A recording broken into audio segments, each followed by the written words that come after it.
അതിപ്പോൾ latest smart phone, laptop, വീട്ടിലേക്കുള്ള T V, refrigerator, AC, washing machine, kitchen appliances തുടങ്ങി നിങ്ങളുടെ ഡിജിറ്റൽ ആവശ്യങ്ങൾ എന്തുമായിക്കൊള്ളട്ടെ, Oxygen is the best. Oxygen, the digital expert. അതെ, വാങ്ങുന്നത് ഓക്സിജനിൽ നിന്നാണെങ്കിൽ എല്ലാം ഒറിജിനലായിരിക്കും. വിശ്വസിക്കാം, എന്നെ പോലെ. ഈ സ്പെയിനിൻ്റെ ഒരു ലേറ്റ് വിൻ, അതായത് ഒരു ലേറ്റ് ഗോളോട് കൂടിയുള്ള വിന്ന് ദിലീപിൻ്റെ ഏതാണ്ട് ഈ കഴിഞ്ഞ 3-4 തവണയുള്ള സംസാരങ്ങളെ വളരെ സാധൂകരിക്കുന്നതാണ്. നമുക്ക് എത്രമാത്രം ഫാൻ ഹേറ്റ് കമൻസ് ഒക്കെ വന്നിട്ടുണ്ടെങ്കിൽ പോലും അതിനകത്ത് ഏറ്റവും എനിക്ക് രസകരമായി തോന്നിയിട്ടുള്ളത്, ഇങ്ങനെ പോയാൽ എങ്ങനെയാണ് അർജന്റീനയെ ഒരു നല്ല ടീം തീർത്ത് കളയുക എന്നുള്ളത് ഇന്നലെ കൃത്യമായിട്ടും കാണാൻ പറ്റി.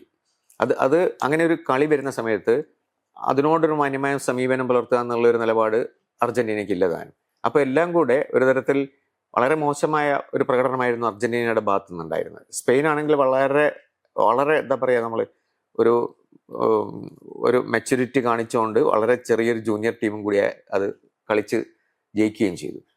ദിലീപിന് എന്താണ് ഒരു ഫസ്റ്റ് ആൻസർ, എന്താണ് ഇന്നലത്തെ കളിയെ പറ്റിയുള്ളത്? ഇന്നലത്തെ കളിയെപ്പറ്റി ഏറ്റവും നല്ല ഉത്തരം ടോണി ക്രൂസിന്റെ ഒരു കോട്ട് ഉണ്ടായിരുന്നു, ട്വീറ്റ് ആയിരുന്നു തോന്നുന്നു. 2 വാക്ക് മാത്രം, ഫുട്ബോൾ 1, അത്രേ ഉള്ളൂ. വേറെ ഒന്നും ശരിക്കും കളിയെ പറ്റി പറയാൻ പറ്റില്ല നമുക്ക്. എന്നെ ഏറ്റവും നിരാശപ്പെടുത്തിയത് എന്താന്ന് പറഞ്ഞാൽ, ഇതിനു മുമ്പ് ഞാൻ കണ്ടിട്ടുള്ള ഏറ്റവും മോശം ലോകകപ്പ് ഫൈനൽ 1990-ലായിരുന്നു. വെസ്റ്റ് ജർമ്മനി അർജന്റീന 1-0 തോൽപ്പിച്ചപ്പോൾ. അത് പക്ഷെ ആകെപ്പാടെ ഒരു വൃത്തിയായിട്ട അർജന്റീന ടീമാണ്. ജസ്റ്റ് ആ മാരഡോണിന്റെ ജീനിയസ് കാരണം അവർ ഫൈനലിൽ എത്തിയത്. ആകെ 7 മാച്ചിൽ 2 എണ്ണമാണ് ജയിച്ചത്. അതൊന്ന് ഗ്രൂപ്പ് സ്റ്റേജിൽ സോവിയറ്റ് യൂണിയനെതിരെയും, ഒന്ന് ബ്രസീലിനെതിരെ അർഹിക്കാതെ റൗണ്ട് ഓഫ് 16 മാരഡോണിന്റെ ഒരു പാസ് കനീജ ഫിനിഷ് ചെയ്യുന്നു. അത് കംപ്ലീറ്റ് ആയി ബ്രസീൽ ഡോമിനേറ്റ് ചെയ്തൊരു കളി. പിന്നീട് അവര് നോക്കൌട്ട് റൗണ്ട്സിൽ, പിന്നെ ക്വാർട്ടറിൽ 0-0 പെനൽറ്റി ഷൂട്ടൗട്ടിൽ യുഗോസ്ലാവിയ, സെമിയിൽ ഇറ്റലിയെ 1-1 സമനില കഴിഞ്ഞ് അതും പെനൽറ്റീസ്, പിന്നെ ഫൈനലിൽ 1-0 തോൽക്കണം. ആ ഫൈനലിൽ 2 റെഡ് കാർഡ്. അതൊന്ന് സ്റ്റഡ്സ് അപ്പ് ചാലഞ്ച്, ഒന്ന് മറ്റവനെ വല്ല ഈ WWE കാണുന്ന പോലെ കഴുത്ത് പിടിച്ച് നിലത്തേക്ക് ഇടണ ഒരു വൃത്തിയായിട്ട കളിയായിരുന്നു അത്. പക്ഷെ അത് ആകെപ്പാടെ ഒരു നിലവാരം ഇല്ലാത്ത ടീമായിരുന്നു. 2-3 കളിക്കാരെ മാറ്റി നിർത്തിയാല് അത് ആകെപ്പാടെ ഒരു വൃത്തിയായിട്ട് ടീമായിരുന്നു, ഒരു വൃത്തിയായിട്ട് ഫിലോസഫിയോട് കൂടി കളിക്കുന്ന ഒരു ടീം. അതല്ല, ഈ ഫൈനൽ വരെ നല്ല രീതിയിൽ സ്ട്രഗിൾ ചെയ്തിട്ടുണ്ടെങ്കിലും പോരാടി ഫൈനലിൽ എത്തിയ ഒരു ടീമായിരുന്നു. 19 ഗോൾ അടിച്ച് ആ അർജന്റീന ടീം ആകെ 5 ഗോൾ അടിച്ച് 7 കളിയിൽ. അതൊരു ഹോപ്പ്ലെസ് ടീമായിരുന്നു മാരഡോണെ മാറ്റി നിർത്തിയ. ഇത് പക്ഷെ അതല്ല. ഇതിപ്പോ മെസ്സിയുടെ മികവ് കാരണമാണ് അവർ ഫൈനലിൽ എത്തിയെന്നുള്ളത് തീർച്ചയാണ്, അതാരും തർക്കിക്കില്ല. പക്ഷെ ഈ ടീമിന് വേറെ പല ഫാസറ്റ്സും കൂടി ഉണ്ടായിരുന്നു. പക്ഷെ ഇന്നലെ അവർ കാണിച്ച ഒരു പ്രകടനം വളരെ, എന്താ പറയാ, ഒന്നും വാക്കുകളില്ല ശരിക്കും. ഈ ഫസ്റ്റ് ഹാഫില് ഒരു 0 ഷോട്ട്, അല്ലെങ്കിൽ നമുക്കറിയാം ഇവർ കമ്പയർ ചെയ്യുന്ന സമയത്ത് അവസാനം ടച്ച് മറ്റേ ബോക്സിലേക്ക് വരുന്നത്. അപ്പൊ ഇത്രയും ദുർബലമായി കളിക്കാൻ സ്കലോണിയുടെ ഒരു ഡിഫൻസീവ് പ്ലേ എന്നുള്ളത് നമ്മളിപ്പം പറയുന്ന സാധനം, അത് കളിക്കുക എന്നുള്ളതായിരുന്നു. അവസാന നിമിഷത്തിലേക്ക് കൊണ്ടുപോകുക, പുഷ് ചെയ്യുക എന്നുള്ള. പക്ഷെ അത് എനിക്ക് തോന്നുന്നു അവരുടെ ടാക്ടിക്സ് തെറ്റിന്ന് അവര് തന്നെ സമ്മതിച്ചല്ലോ. ഇപ്പൊ ഹാഫ് ടൈമിൽ നിങ്ങൾ ഒരു കളിക്കാരനെ മാറ്റുന്നു, നിക്കോ ഗോൺസാലസിനെ മാറ്റി പെരേഡസിനെ കൊണ്ടുവരുന്നു. അപ്പൊ തന്നെ നിങ്ങൾ സമ്മതിക്കുകയാണ് നമ്മുടെ ആദ്യത്തെ സ്ട്രാറ്റജി പാളിപ്പോയി. എനിക്ക് വലിയ അതിശയമായിരുന്നു. നിങ്ങളൊരു 4-4-2 കളിക്കുകയാണെങ്കിൽ നിങ്ങൾക്ക് ശരിക്കും 2 സെൻട്രൽ മിഡ്ഫീൽഡേഴ്സ് ആയിരുന്നു. വളരെ മികച്ച 3 സെൻട്രൽ മിഡ്ഫീൽഡേഴ്സ് ഉണ്ടെങ്കിലും കൂടി ഈ സ്പാനിഷ് 3 ആയിട്ട് പിടിച്ചു നിൽക്കാൻ വിഷമം. Rodri, Fabian Ruiz, Dani Olmo ഇവർ അത്രയും നന്നായിട്ട് ബോള് സർക്കുലേറ്റ് ചെയ്യും, മൂവ് ചെയ്യും, അത് കീപ്പ് ചെയ്യാൻ അറിയണം 3 കളിക്കാരാണ്. അപ്പൊ നിങ്ങൾക്ക് 3 സെൻട്രൽ മിഡ്ഫീൽഡേഴ്സ് ഉണ്ടെങ്കിലും പോലും ബുദ്ധിമുട്ടാവുമായിരുന്നു. ഇതിപ്പോ എനിക്ക് മനസ്സിലാക്കാം, നിങ്ങൾ ഒരു അറ്റാക്കിംഗ് കളിക്കാരനെയും കൂടി വേണമെന്നുള്ള മനസ്സിലോടുകൂടിയാണ് ഗോൺസാലസിനെ ഇറക്കിയത്. പക്ഷെ ഈ അറ്റാക്കിംഗ് കളിക്കാർക്ക് ഇപ്പൊ മെസ്സിക്കൊന്നും ബോൾ കിട്ടിയിട്ടില്ല. ആകെ എനിക്ക് ഓർമ്മയുള്ള ഒരു ലോങ് ബോൾ ഉനായ് സിമോൺ വന്ന് ക്ലിയർ ചെയ്തു. വേറെ മെസ്സിക്ക് ബോൾ ഇല്ല, ആൽവാരസിന് ബോൾ ഇല്ല. ഗോൺസാലസിന് 2 തവണയായിട്ട് കിട്ടിയത് അവരപ്പൊ തിരിച്ചെടുക്കുകയും ചെയ്തു. അപ്പൊ ഒരു സർവീസും ഇല്ല. സർവീസ് കിട്ടണമെങ്കിൽ മിഡ്ഫീൽഡിന് ബോൾ കിട്ടണം.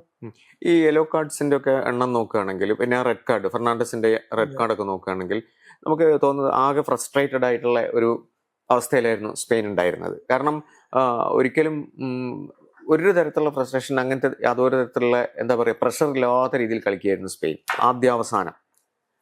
എന്തായിരിക്കും അങ്ങനത്തെ ഒരു ഭീകരമായ ഒരു അവസ്ഥയിലേക്ക് അർജന്റീന പോകാനുള്ള കാരണം?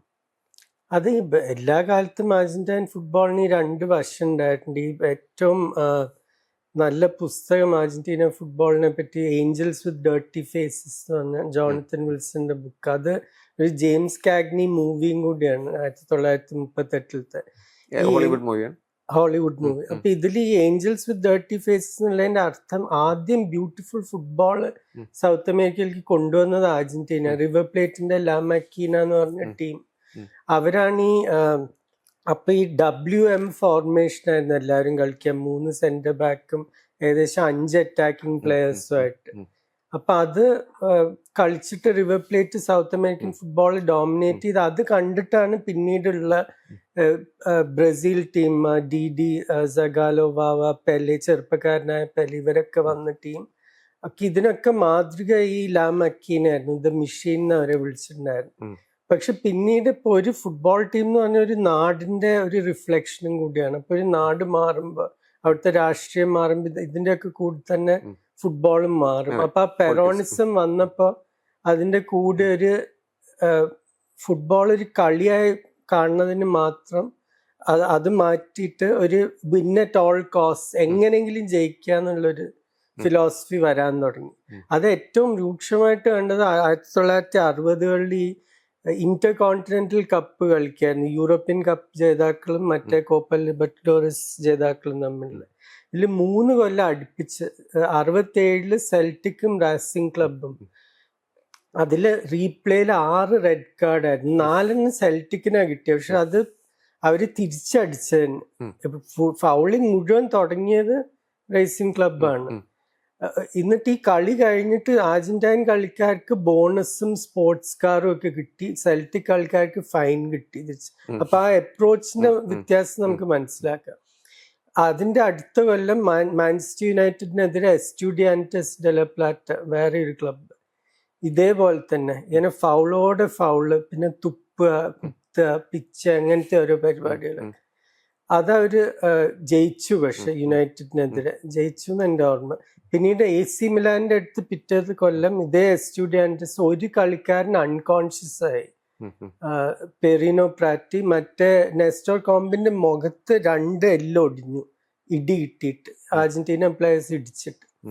അപ്പൊ ഇതായിരുന്നു ആ ഡേർട്ടി ഫേസസ് ആ ഒരു കാലം. അവിടുന്ന് തിരിച്ചാദ്യം ഒരു ബ്യൂട്ടിഫുൾ ഫുട്ബോളിലേക്ക് കൊണ്ടുവന്നത് മെനോട്ടിയുടെ 78 ടീമാണ് ലോകകപ്പ് ജയിച്ച്. പക്ഷെ അതിനുശേഷം എപ്പോഴും ഈ കോൺഫ്ലിക്റ്റ് ഉണ്ട്, ഈ ബ്യൂട്ടിഫുൾ ഫുട്ബോളും ഈ എന്താ പറയുക ഒരു ഗുണ്ടായിസം പോലത്തെ ഒരു കളിയും തമ്മിൽ. ഈ ഇതില് പിന്നെ ഇന്നലത്തെ കളികളിലെ ഞാൻ ചോദിച്ച ഫെർണാണ്ടസിന്റെ റെഡ് കാർഡ് പ്രത്യേകിച്ചും എക്സ്ട്രാ ടൈമിൽ അത് ഏറ്റവും നിരാശപ്പെടുത്തുന്നത് എന്താന്ന് പറഞ്ഞാൽ ഇതിൽ 2 ക്രിസ്ത്യൻ റൊമേറോനെ മാറ്റേണ്ടി വന്നു 2ാം പകുതിയിൽ. യെല്ലോ കാർഡ് എന്തിനാ കിട്ടിയ, റെഫറിയോട് തിരിച്ച് സംസാരിക്കണം. ഇതൊക്കെ എല്ലാ കളിക്കാർക്കും അറിയണ കാര്യമാണ്. നിങ്ങൾ റെഫറിയെ തെറി വിളിക്കാൻ നോക്കിക്കഴിഞ്ഞാൽ കാർഡ് കിട്ടും. അതിപ്പോ ഇന്നലെയും ഇന്നും വന്ന റൂളല്ല, എത്രയോ കൊല്ലങ്ങളായിട്ടുള്ളതാ. ഫെർണാണ്ടസിന് ആദ്യത്തെ യെല്ലോ കാർഡ് കിട്ടേണ്ടത് എന്തിനാണ്, താൻ ഡൈവ് ചെയ്തിട്ട് ഒരു ഫ്രീ കിക്ക് നേടാൻ നോക്കി, അത് കിട്ടാത്തപ്പോ റെഫറിയെ ചീത്ത പറഞ്ഞു, അതിന് കാർഡ് കിട്ടി. ഇത് അനാവശ്യമായിട്ട് കാർഡ് കളക്ട് ചെയ്തതും കൂടിയാണ്.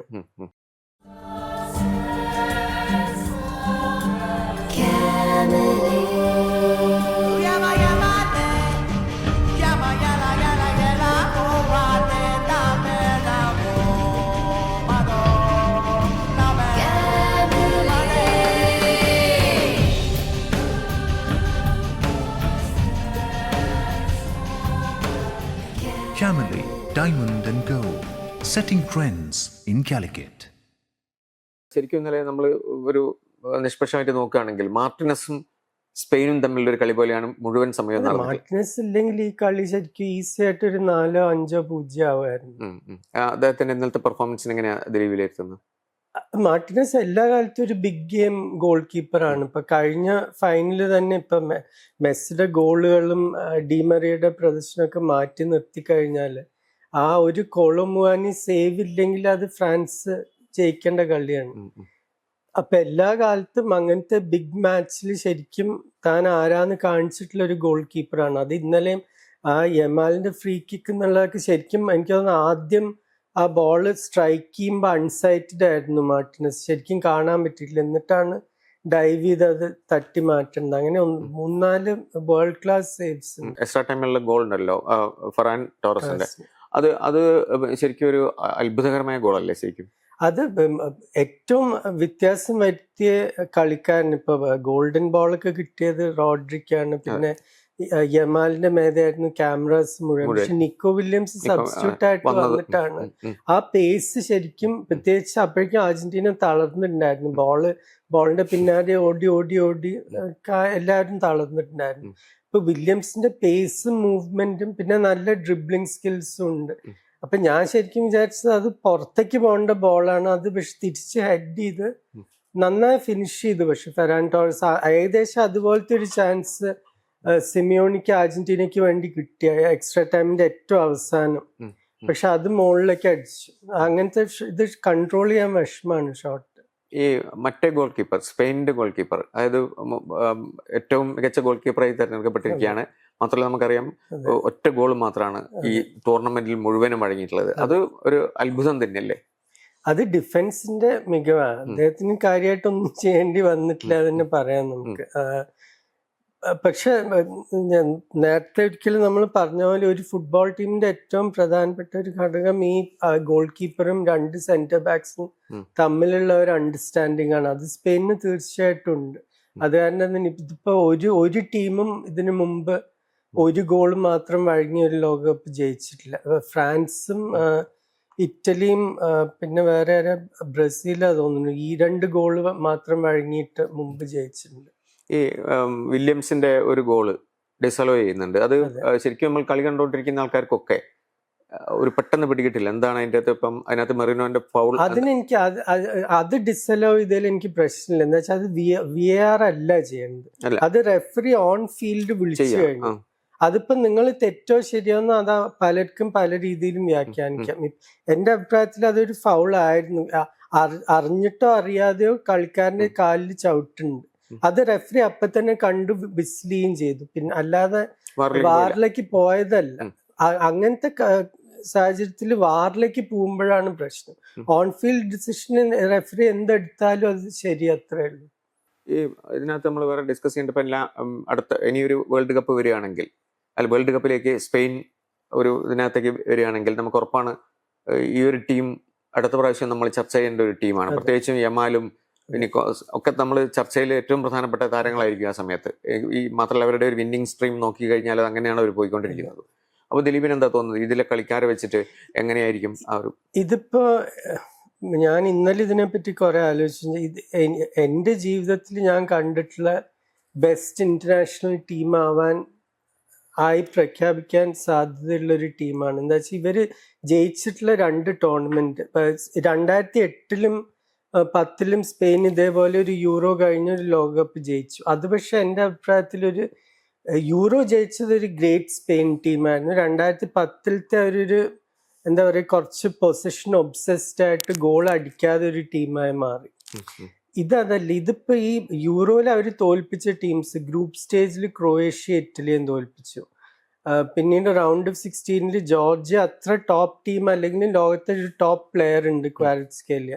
പിന്നീടുള്ള 3 നോക്കൌട്ട് ഗെയിമിൽ സ്പെയിൻ, ജർമ്മനി, ഫ്രാൻസ്, ഇംഗ്ലണ്ടിനെ തോൽപ്പിച്ചിട്ടാണ് ആ കിരീടം നേടുന്നത്. ഇവിടെ വന്നു കഴിഞ്ഞാൽ അവര് എപ്പോഴും വളരെ ടഫായിട്ടുള്ള ഒരു ഉറുഗ്വേ ടീമിനെ ഗ്രൂപ്പിൽ തോൽപ്പിക്കുന്നു. നോക്കൌട്ടിൽ ഓസ്ട്രിയയെ തട്ടി മാറ്റുന്നു. പിന്നീട് പോർച്ചുഗലിനെ പറ്റി വലിയ പ്രതീക്ഷ ഉണ്ടായിരുന്നു ആൾക്കാർക്ക്. അത് കഴിഞ്ഞിട്ട് ഒരു നല്ലൊരു ബെൽജിയം ടീമിനെ തോൽപ്പിക്കുന്നു. ഫ്രാൻസിനെ വളരെ നിഷ്പ്രയാസം സെമിയിൽ തോൽപ്പിക്കുന്നു. അർജന്റീന അതേപോലെ ഫൈനലിൽ. അപ്പൊ ക്വാളിറ്റി ഓഫ് ഒപ്പോണൻസ് വെച്ച് നോക്കുമ്പോൾ ശരിക്കും എൻ്റെ അഭിപ്രായത്തിൽ ഇങ്ങനത്തെ ഒരു അന്താരാഷ്ട്രീയ ടീം ഉണ്ടായിട്ടില്ല ഇതിനു മുമ്പ്. അടയാളപ്പെടുത്തുക കാലമേ, ഘടികാരങ്ങൾ നിലയ്ക്കുന്ന സമയം. പക്ഷെ